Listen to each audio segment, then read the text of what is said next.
చెప్తున్నానమ్మా స్టోరీయా. Okay చెప్తున్నాను విను.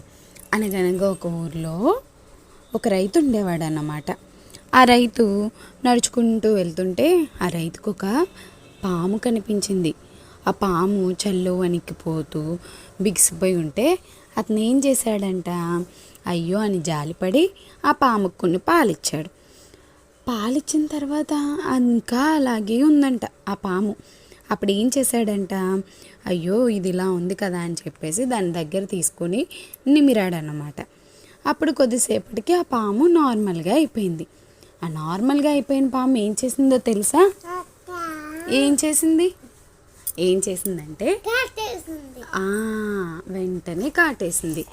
అంతే, పాపం ఆ రైతు చనిపోయాడన్నమాట. సో అందుకే అంటారు పెద్దవాళ్ళు, దుష్టులకి దూరంగా ఉండాలని.